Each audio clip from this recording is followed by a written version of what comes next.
कारण की कळू लागल्या दिनापासून एकनिष्ठतेने भक्ती केली ती माझ्या देवाची. म्हणूनच आमचा संसार सुख आणि समाधानी चाललाय. आमच्या जीवनात कोणत्याही गोष्टीची न्यूनता अजूनपर्यंत बसलेली आहे. सदोदित लक्ष्मी आमच्या घरात येण्यास तत्पर ठरले. कारण आई बाबांच्या लहानाची मोठी मी आई बाबांच्या कुशीकुलात झाले. योग्य वयात येता क्षणी माझा विवाह राजा मणिपाल यांच्याशी थाटामाटात लावून दिला आणि त्याच दिनापासून पती हेच परमेश्वर मी माझ्या जीवनात समाविले. परंतु त्यांची मार्ग प्रतीक्षा करते. अजून आले कसे नाही. किती पाहावे किती पाहावा.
परमेश्वर सदैव सुखी आणि समाधानी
तुझ्यासारखी सद्गुणी सहज जाणे पत्नी लाभलं हे माझं पूर्वजन्माचं परम पुण्य समजतो. कारण जर नशिबी चांगलं संतुष्टी असेल तर त्या संचिताप्रमाणे प्रत्येक गोष्ट आपल्या डोळ्यात काय ग आज मात्र मला थांबता येणार नाही. मला थांबायला वेळ नाही.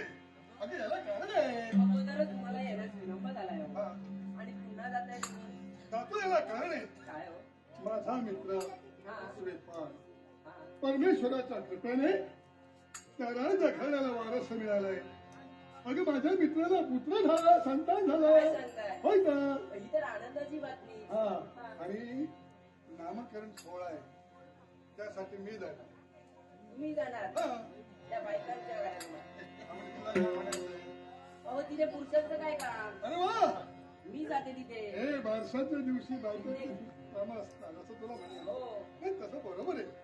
पण मी जो तिथं जाणार आहे त्याला कळली अनोखी आहे का माझी बहीण आहे ती. आणि मी जर तिथं गेलो नसेल तर तिला काय वाटेल. बरोबर आहे ना. म्हणून मी तिथून इथं येईपर्यंत